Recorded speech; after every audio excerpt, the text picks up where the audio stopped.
อ๋อพากันตั้งใจฟังแล้วก็นั่งตามสบายหลับตาลงกำหนดดูดวงจิตดวงใจของตนเองแล้วก็อย่าส่งจิตส่งใจมาหาผู้ที่แสดงแล้วก็อย่าคุยกันให้ทำความสงบ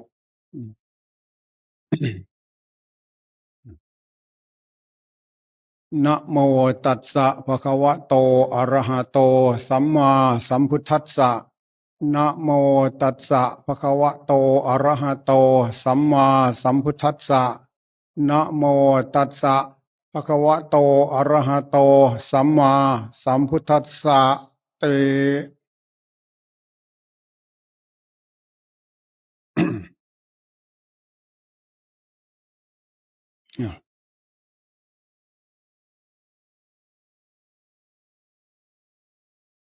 นี่จะเล่า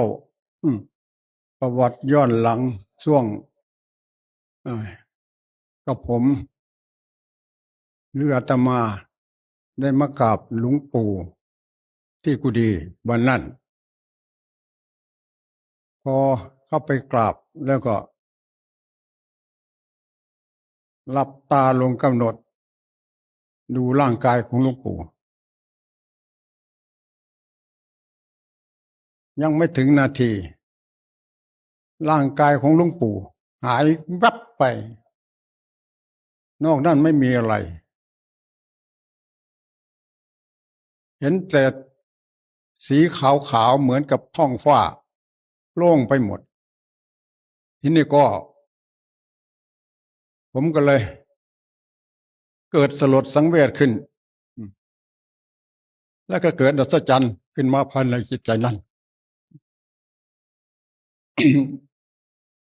มันขึ้นมาอีกล่ะ มันจะพูดไปได้ไหมล่ะ เพราะฉะนั้นแล้วว่าพวกเราทั้งหลายนะที่ได้มากราบมาไหว้มาเคารพกราบไหว้บูชาของหลวงปู่และก็บุญกุศลที่พวกเราได้กระทำบำเพ็ญมาตั้งแต่อดีตจนมาถึงปัจจุบันหรือในขณะนี้เวลานี้ล่ะพวกเราอุทิศถวายบูชาบุญคุณของหลวงปู่แล้วที่นี่ถึงแม้พวกเราจะน้อมถวายบูชาอะไรก็แล้วแต่หลวงปู่รับไม่ได้แล้วทำไมถึงรับไม่ได้เปรียบประมาประไมยเหมือนกับภาชนะมันเต็มแล้วถึงจะเอาอะไรใส่เข้าไปไม่ก็เอาเข้าไม่ได้สมมติว่าภาชนะน้ำเมื่อมันเต็มแล้วเวลาเทเข้าไปอีกมันก็จะล้นออกมาเมื่อมันล้นออกมามันจะไหลไปที่ไหนมันก็ไหลกระจายออกไปหาดวงจิตดวงใจของพวกเราทั้งหลายทั้งสัตว์ทั้งบุคคลนี่แหละแผ่ไพศาลออกไปกว้างขวางออกไปทั้งไกลและไกลก็ไม่มีประมาณนี่ไม่มีประมาณสุดขอบเขตจักรวาลรัศมีของหลวงปู่เพราะฉะนั้นพวกเราเนี่ยให้เชื่อมั่นตนเองว่าการกระทำบำเพ็ญของพวกเราอย่าไปสงสัยแล้วก็ให้เชื่อมั่นในตนเองว่าการปฏิบัติกระทำมาเป็นเงินล้านเงินแสนเงินหมื่นเงินล้านหมื่นล้านพันล้านโกดก็ตามเขาจะไม่ทิ้งเลขหนึ่งเพราะฉะนั้นหลักวาสนานี่คือการกระทำมันไม่มีทำให้มันมีได้มันมีน้อยทำให้มากได้เพราะฉะนั้นให้เราเชื่อตนเองเถอะศีลที่พวกเราธรรมทานไปเมื่อสักครู่นี่แหละคำว่าศีลในที่นี้ก็หมายถึงว่าความรักษากายความรักษาวาจาความรักษาจิตใจไม่ให้มันมีโทษรักษากายไม่ให้มีโทษรักษาวาจาไม่ให้มีโทษรักษาจิตใจไม่ให้มีโทษมันก็เป็นศีลเมื่อเรารักษาไปนี่กายกรรมสามวจีกรรมสี่มโนกรรมสามแต่ละกรรมเรารักษาให้มันบริสุทธิ์ผุดผ่องประโยคแรกเรารักษาไปเมื่อนานเข้ามันจะกลายไปเป็นศีลเมื่อมันเป็นศีลแล้วมันก็จะเป็นธรรมมันจะเป็นปกติเมื่อมันเป็นศีลแล้วที่นี่มันจะไม่ได้รักษามันจะมีความละอายแก่จิตใจจะไปทำความชั่วเสียหายไปนึกไปคิดอะไรก็แล้วแต่ มันจะไม่คิดไม่ปรุงไม่แต่งไป มันจะมีความละอายถ้ามันเป็นศีลแล้ว เมื่อมันเป็นธรรมแล้วมันจะมีเมตตาสงสารบุคคลอื่นสัตว์อื่น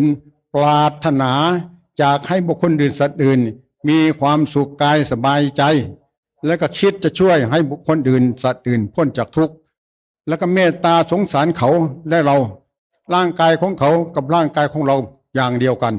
สมบัติของเขากับสมบัติของเราอย่างเดียวกันเท่าเทียมกันเท่าเทียมกันอยู่ตรงไหนเท่าเทียมกันอยู่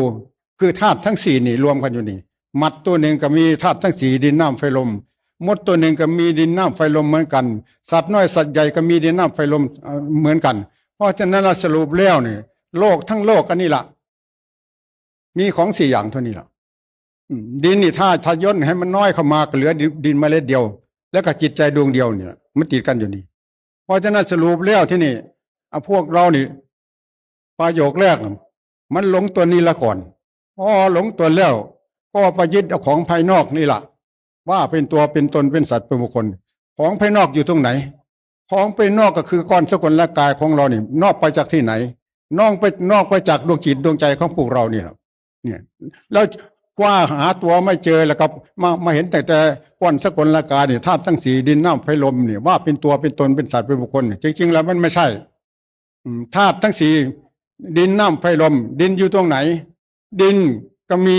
ผมขนเล็บฟันหนังเยื่อเอ็นกระดูกเยื่อในกระดูกตับปอดไส้น้อยไส้ใหญ่อาหารใหม่อาหารเก่านี่คือธาตุดินธาตุน้ำมีน้ำดีน้ำทะเลน้ำหนองน้ำเลือดน้ำเหงื่อน้ำมันข้นน้ำลายน้ำมูดน้ำไข้ข้อน้ำมูดนี่คือธาตุน้ำธาตุไฟยังกายให้อบอุ่นไฟยังกายให้สุดโทรมไฟยังกายให้กระวนกระวายไฟเผาอาหารให้ย่อยธาตุลมพัดขึ้นเบื้องบนตั้งแต่พื้นเท่าขึ้นไปถึงศีรษะลมพัดลมเบื้องล่างลมในท้องลมในไส้ลมพัดไปตามตัวลมหายใจเข้าออกนี่มีเท่านี้นอกนั้นสมมุติเรียกกันไปเฉยๆให้ติดให้หลงให้ยึดถือมาช้านานจนชาติพบจนนับไม่ได้เกิดมาแต่ละครั้งละคราวก็ไม่ยึดเอาสมบัติอันเก่านี่หรอดินน้ำไฟลมมีเท่านี้ที่พวกเราหาทรัพย์หาสมบัติมานี่เอาหามาเพื่ออะไรหามาเพื่อมาบำรุงบำเรอร่างกายเนี่ยเพื่ออยู่รอดวันเท่านั้นสุดท้ายมันก็จะแตกเพราะมันมีอายุทำไมมันจึงแตกเพราะธรรมชาติมันเป็นของแตกอย่างมาก100 ปีหรือ100 กว่าปีก็แตกแล้วเมื่อมันแตกแล้วมันไปที่ไหนมันมาจากที่ไหนมันก็ไปที่เดิมมันเมื่อมันแตกลงไปถ้าไม่เผาก็ดินก็ละลายลงไปสู่ดินน้ำก็ไปสู่น้ำไฟก็ไปสู่ไฟลมก็ไปสู่ลมนั่นแหละจะถามว่าสัตว์มันอยู่ตรงไหนที่นี่บุคคลมันอยู่ตรงไหนเนี่ยอันนี้สโตนะมันไม่ใช่สัตว์ที่สิบัวไม่ใช่ชีวิตศูนย์โยเป็นของว่างเปล่าเนี่ยไม่มีอะไร เพราะฉะนั้นว่าธาตุทั้งสี่ดินน้ำไฟลมนี่มันไม่เป็นของใครมันเป็นของมีประจำโลกแผ่นดินแผ่นใหญ่ก็เหมือนกันแผ่นดินภายในก็คือร่างกายของพวกเรานี่ก็ไม่เป็นของใครอีกถ้าจะให้มีเจ้าของน่ะเป็นของบิดาเราธาตุดินเป็นของบิดาธาตุน้ำเป็นของมารดาธาตุลมธาตุไฟกับเป็นธาตุที่อาศัยอยู่ถ้าให้มีเจ้าของเป็นของพ่อของแม่ถ้าไม่ให้มีเจ้าของไม่เป็นของใครเป็นของมีประจำโลกอยู่อย่างนี้เพราะฉะนั้นจิตใจของเรามาหลงยึดหลงถือนี่แหละมาถือรูปร่างกายท่านจะเรียกว่ามาถือพอเรายึดปุ๊บมันก็ขันเราขันตรงไหนขันจิตขันใจเนี่ยท่านเรียกว่าขันห้าขันห้าอยู่ตรงไหนขันห้าก็มีรูปนี่รูปก็ขันเวทนาความสุขความทุกข์ขันสัญญาความจำได้หมายรูปขันสังขารความปรุงความแต่งความคิดความนึกดีใจเสียใจรักสังโกหลงแถวนี่หรือสังขารร่างกายนี่ก็ขันอีกที่เนี่ยกับวิญญาณนะขันวิญญาณก็หมายถึงว่าความรู้ทางตาเรียกว่าจักขูวิญญาณรู้ทางหูเรียกว่าโสตวิญญาณรู้ทางจมูกเรียกว่าคานาวิญญาณรู้ทางลิ้นเรียกว่าชิวหาวิญญาณรู้ทางกายเรียกว่ากายวิญญาณรู้ทางใจเรียกว่ามโนวิญญาณเรียกขันทีนี้พอจิตใจเราเข้าไปยึดไปถือเนี่ยเข้าไปยึดไปถือแบบขันตัวนี้มันจะตีกลับมาหาจิตใจเราจะมาขันเรานั่นสรุปแล้วก็เราเองเป็นผู้ขันเราเองเป็นผู้ผูกเราเนี่ยนะเพราะเมื่อเราผูกเราแล้วที่นี่ใครเราจะเป็นคนแก้ที่นี่เราเองเราจะเป็นคนแก้วิธีแก้อย่างไรแก้ตามเสด็จพระพุทธเจ้าและตามครูบาอาจารย์ตั้งต้นเป็นตัดสินเนี่ยวิธีแก้ที่นี่ เราต้องมีศีลก่อนรักษาศีลรักษากายวาจาใจให้เรียบร้อยเสียก่อนพอมีศีลปกติแล้วที่นี่อันดับต่อไปภาวนาทำให้จิตใจสงบก่อนมันจะค้นคว้าพิจารณารู้ได้เห็นได้หาทางแก้ภาวนามาภาวนาทำจิตใจให้สงบให้เป็นสมาธิก่อนมาบริกรรมพุทโธพุทโธพุทโธพุทโธพุทโธพุทโธเนี่ยเอาให้ถี่เย็บเลยให้มันติดต่อกันอย่าไปกำหนดเอาแต่เวลานั่งขัดสมาธิแล้วอย่าไปกำหนดเอาแต่เวลาเข้าทางจงกรมให้ทำให้มันนึกให้มันติดต่อกันทำงานอยู่ก็ให้มันต่อทำอะไรอยู่ก็ให้มันต่อนึกได้ทำได้สัมปชัญญะความรู้ตัวให้ต่อกันไปให้มันมีพลังเมื่อจิตใจมันมีพลังแล้วที่นี่มันจะผลักดันจิตใจเข้าสู่ความสงบเมื่อจิตใจเข้าสู่ความสงบได้แล้วที่นี่นั่นละเราจะมีความรู้สึกประโยคแรกจะมีความปีติความเอิบอิ่มใจปัสสัทธิคือความสงบของใจเข้าไปสงบนิ่งเมื่อเข้าไปสงบนิ่งได้เข้าไปถึงจุดนี้ได้แล้วมันจะมีความรู้สึกว่ากายกับจิตเนี่ยมันจะแยกกันทันทีไม่มีใครบอกจะรู้เองเห็นเองปัจจตังรู้เฉพาะใครเฉพาะเรานี่แยกกันไม่ใช่เรานี่ละต้องมันจะแก้จุดจะแก้มันจะเข้าไปตัวนี้พอถ้ามันสงบได้แล้วที่นี่ก็มันจะอยู่นานเท่าไหร่ก็ปล่อยไว้ได้ก่อนอย่าไปแตะต้องจนกลัวมันจะถอนขึ้นมาเองเนี่ยอันดับต่อไปก็ทำไปเรื่อยๆจนมันแก่ตัวสมาธิตัวสมาธิได้หลักแน่นอนแหละที่นี่ท่านจะให้มาค้นมาคั่วมาพิจารณาร่างกายสิม่างกายเลื่อยกายถอนกายว่าร่างกายมันมาจากที่ไหนมันมีอะไรบ้างอยู่ในนี่อยู่ในร่างกายนี่มาค้นคั่วตัวนี้ละนี่ให้มันออกเวลาเรากระทำเนี่ยเวลานั่งสมาธิภาวนาเวลาทุกข์มันเกิดขึ้นมาเนี่ยคือขันตัวที่สองมันเกิดขึ้นคือตัวเวทนานี่ก็ให้ดูให้พิจารณาขี้คายดูว่าตัวเวทนานี่ตัวเก็บตัวปวดนี่มันมีตนมีตัวไม่หรือมันมีตนมีตัวก็ให้รู้หรือมันมีตัวมีตนก็ให้มันรู้ให้กำหนดดูแล้วมันใช่เราหรือมันไม่ใช่เราก็ให้มันรู้ตัวเวทนาแล้วก็ตัวสัญญาก็เหมือนกันสัญญาความจำได้ไม้รู้นี่ก็ดูให้มันเข้าใจให้มันรู้ให้มันเห็นคุณของมันได้ให้เห็นโทษของมันให้เห็นคุณของเวทนาให้เห็นคุณให้เห็นโทษของเวทนาเวทนาคือความเสวยมีสุขบ้างทุกข์บ้างแล้วที่มันสุขที่มันถูกมากๆหรือมันทุกข์สุขมากๆนี่คือคุณของคือคุณของเวทนาคำที่ว่าเวทนาในที่นี่หมายถึงว่าความเสวยของจิตถ้ามันสุขก็เรียกว่าเวทนาสุขถ้ามันทุกข์ก็เวทนาทุกข์ถ้ามันร้อนเรียกว่าทุกข์ที่ทนในยากเรียกว่าทุกข์นี่ที่นี่สรุปแล้วนี่เวลาเวทนามันเกิดขึ้นมันอยู่ที่กายหรือมันอยู่ที่จิตตามเข้าไปดูเข้าไปกำหนดดูเข้าไปเมื่อเข้าไปถึงความจริงแล้วที่นี่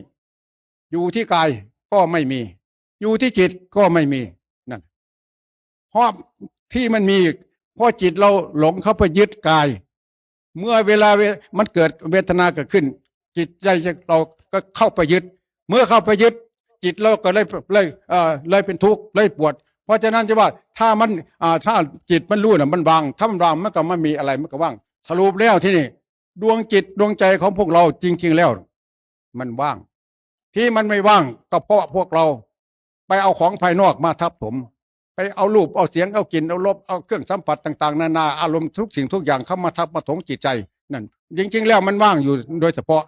เพราะฉะนั้นเมื่อมันหลงแล้วมันก็เลยไปยึดรูปยึดเสียงยึดกลิ่นยึดรสเนี่ยสารพัดอย่างเก็บเข้ามาอะไรเก็บเข้ามาไม่เลือกไม่เฟ้นเพราะฉะนั้นมันจึงหนักหน่วงทวงใจ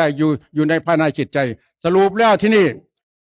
มาพวกเรามาปฏิบัติเอาทำคำสอนของพระพุทธเจ้าให้เข้ามาเอาปฏิสถานหรือมาฝังอยู่ในดวงจิตดวงใจของพวกเรามันจะเบาธรรมของพระพุทธเจ้าเป็นของเบาไม่จะเป็นของหนักของเบาเพราะเข้าไปอยู่ในดวงจิตดวงใจของผู้ใดลูกดวงจิตดวงใจของใครมันจะเบามันจะสบายมันจะเยือกมันจะเย็นมันจะไม่มีอะไรมันจะว่างเพราะฉะนั้นการปฏิบัติท่านให้พวกเราเนี่ยมาปฏิบัติทำจิตใจของตัวนี้ให้มันเป็นหนึ่งแล้วให้มันว่างให้มันเป็นหนึ่งไม่ให้มันมีสองถ้ามันมีสองแล้วมันมีเสียงของมันไอเสียงของมันอาการของมันท่านให้ชื่อว่าทุกข์เพราะฉะนั้นจะว่าสรุปแล้วที่นี่อันทุกข์อันนี้ละอันนี้คือของดีอันวิเศษทุกข์สมุทัยเหตุให้ทุกข์เกิด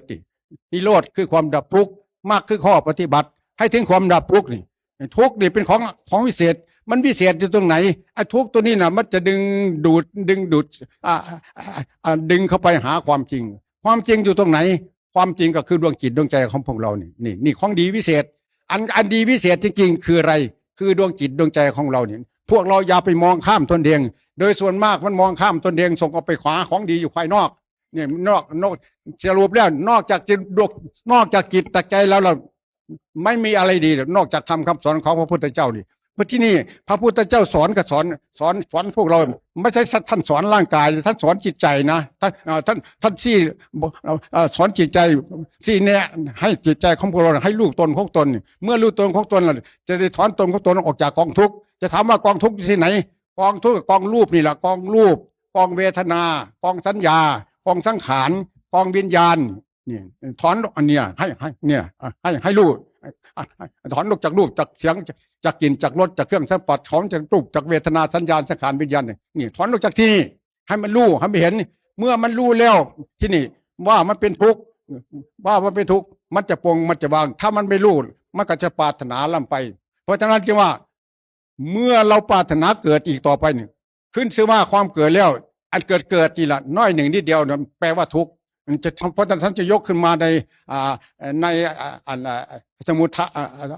เหตุให้ทุกข์เกิดขึ้นตัวสมุทัยคือจะว่าชาติปีทุกขาชราปีทุกขา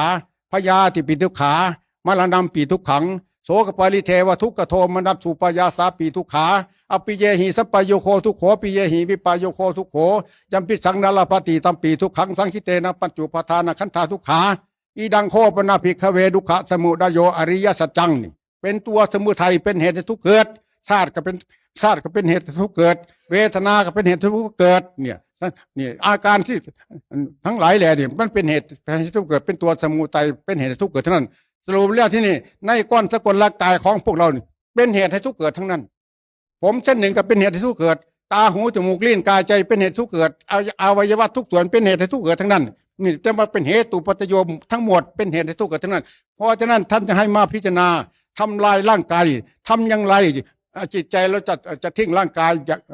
ของพวกเราเนี่ยได้ทำได้จะทิ้งได้ทำได้จะปรงได้วางได้ทำได้จะทิ้งได้ถ้าทิ้งไม่ได้ตราบใดยินดีร่างกายอยู่ตราบใดพอใจร่างกายอยู่ตราบใดยินแปลว่าเรายินดีทุกเรายินดีเหตุให้ทุกเกิดเรายินดีอันนั้นแหละได้ทุกยินดีกองฟืนกองไฟอยู่ในดวงจิตดวงใจอยู่ในดวงจิตดวงใจของพวกเราเนี่ยนะไฟอยู่ตรงไหนนี่ไฟราคะความกำหนัดยินดีในรูปในเสียงในกลิ่นในรสในเครื่องสัมผัสเมื่อมันมีไฟราคะโทสะมันก็ตามมาโมหะบักมืดตื้อมันก็ตามเข้ามาอีกเพราะฉะนั้นมันบวกกันอยู่ที่นี่เสร็จเพราะฉะนั้นเนี่ยว่าให้เราตื่นเนื้อตื่นตัวให้รีบกระทำบำเพ็ญช่วงร่างกายเขาให้โอกาสรีบทำบำเพ็ญอย่าไปสงสัยมรรคผลน่ะมรรคคือข้อปฏิบัติคือศีลสมาธิปัญญาถ้าเรามีการปฏิบัติมีศีลมีสมาธิไม่มีปัญญาไม่ต้องสงสัยต้องได้รับผลแน่นอนไม่ต้องสงสัยแล้วก็อันดีที่สุดก็คือดวงจิตดวงใจของเราเนี่ยแล้วก็เลวที่สุดอีกคือดวงจิตดวงใจมันจะเลวตรงไหนเลวที่เราไม่เอาใจใส่ไม่มีทานไม่มีศีลไม่มีเจริญเมตตาภาวนาไม่มีการกระทำบำเพ็ญอะไรทั้งสิ้นก็แปลว่ามันจะเลวที่สุดเพราะฉะนั้นเลวที่สุดถ้ามันเลวที่สุดกรรมชั่วนะที่เราไม่รักษาเนี่ยมันจะผลักดันจิตใจของเราให้ไปเกิดในภูมิที่ต่ำภูมิที่ต่ำไปเกิดได้ที่ไหนภูมิที่ต่ำไปเกิดในเมืองนรกไปเกิดเป็นเปรตไปเกิดเป็นอสุรกายไปเกิดเป็นสัตว์ดิลสารไปเกิดเป็นพูดผีปีศาจนั่นมันหนักลงไปทวงจิตทวงใจของพวกเราลงไปนี่เราได้ขึ้นมาดูเนี่ยในขั้นมนุษย์แล้วรักษาไว้ให้มันดีๆอย่าให้มันตกไปในทางที่ชั่วให้มันสูงขึ้นไปให้อย่างน้อยที่สุดก็ให้มาเกิดเป็นมนุษย์อย่างเดิม